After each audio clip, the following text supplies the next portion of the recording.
Per raggiungere le Meuge dobbiamo uscire sull'autostrada in direzione ponente a Savona e poi salire in direzione di Santuario e poi raggiungendo le case di gatto si arriva molto velocemente alle Meuge. Un'altra alternativa invece, uscendo sull'autostrada Altara, andiamo in direzione di Ferrania, poi in quel tratto lì prendiamo la deviazione per il Monte Noto Superiore e appena dopo Monte Noto Superiore, girando a destra, ovvero non andando in direzione di Monte Noto Inferiore e Pontivrea, raggiungiamo le Meuge. Invece, per raggiungere il Colle del Giovo la via più veloce è uscire sull'autostrada ad Albisola, poi si sale in direzione di Stella San Giovanni e in pochissimo tempo si raggiunge il Colle del Giovo. Buongiorno a tutti, siamo qua al ristoro Le Meuge all'inizio di una nuova tappa dell'Alta Via dei Monti Liguri che ci porterà al Colle del Giovo.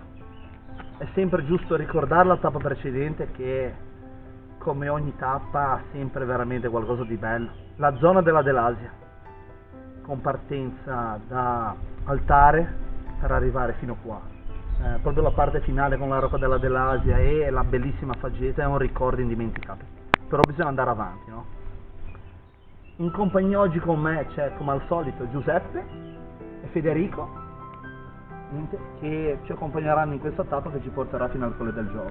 Tu, Giuseppe, conosci questa zona No, qua? questa zona qua non la conosco, so che siamo sopra Savona, quindi la prima cosa che mi hanno colpito qui sono le imponenti pale eoliche, che ci passeremo sotto, no? Penso. Assolutamente sì. Però prima volevo, siccome sono amante di borghi abbandonati o zone abbandonate, e so che poco distante di qua, sotto la Carrozzabile, c'è Ca de Ferré, che era un borgo abbandonato con tanto di chiesa, che 2 anni fa la Carrozzabile è ceduta a causa delle forti piogge e deve aver sepolto buona parte delle case. Ero curioso di andare un po' a vedere cosa c'è rimasto e più che altro fare 2 foto da questa antica chiesa. Anche tu, Fede, conosci questa zona qua, la zona della Delasia? Sì, questa zona la conosco, sia il Parco Naturale della Delasia che questo tratto qui che avevo già fatto. E qua una cosa interessante è questa insegna del ristoro Meuge. Qua una volta era il punto fine tappa ed era una trattoria abbastanza rinomata, e ora è tutto in stato di abbandono. Dopo la morte dei proprietari anziani nessuno l'ha più rilevata, quindi è rimasta solo l'insegna e il riferimento di questo tratto Meuge Colle del Giovo. Ora iniziamo il nostro percorso facendo prima un po' di recupero di acqua, perché c'è una fontana subito dopo questa curva. Poi andremo a vedere se vediamo i borghi abbandonati che diceva Giuseppe, e poi saliamo verso le nostre pale eoliche. Iniziamo il nostro percorso.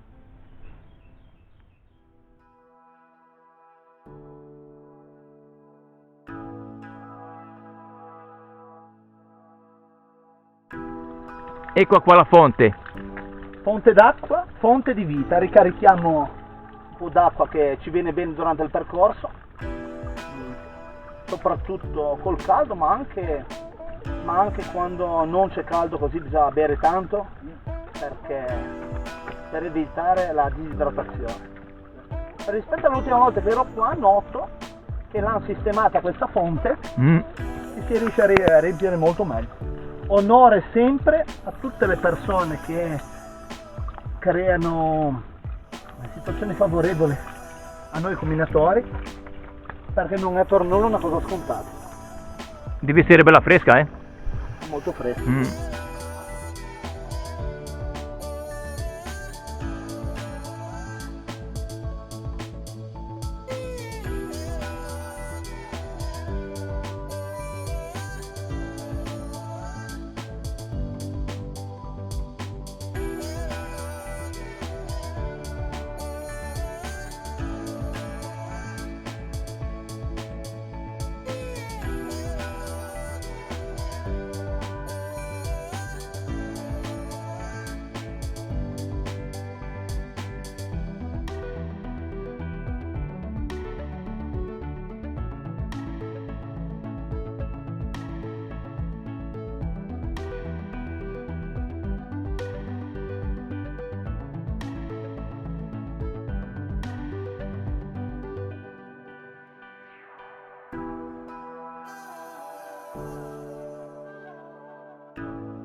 abbiamo appena finito di mangiare, niente, un po' di sosta ci stava e siamo arrivati più o meno a metà del percorso. Avremmo fatto 6 o 7 km dalle Meugge in direzione del Colle del Giovo, così.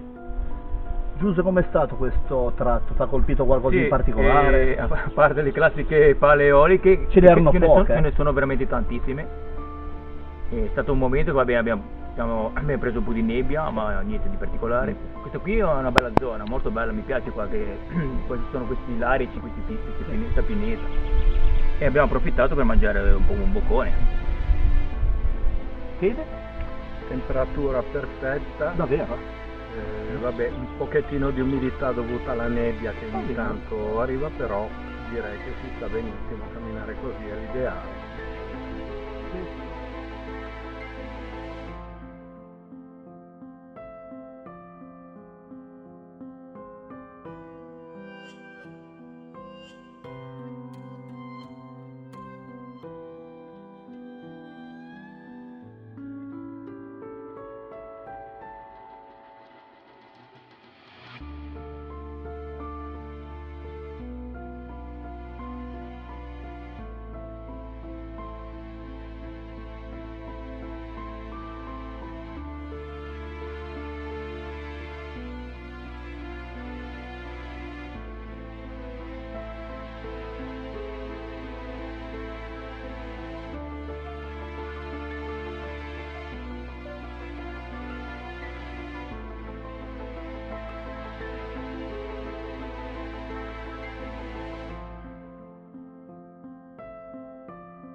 Sempre in avvicinamento al Colle del Giovo c'è un po' di vista sul lato padano, la zona del Sassello.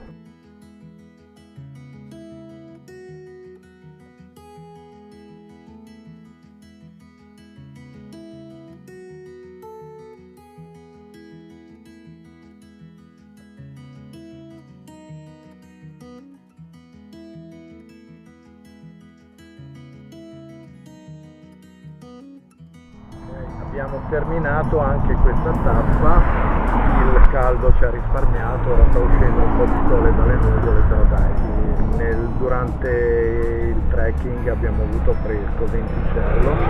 Ora siamo qua di nuovo al Giovo e qua dietro di noi, davanti a me diciamo, c'è un maneggio in cui sta pascolando un cavallo di razza gypsy, razza irlandese, utilizzata per trainare i carri degli zingari irlandesi, le loro case viaggianti, e ci siamo intrattenuti con la signora che ci ha raccontato un po' di aneddoti su questa razza.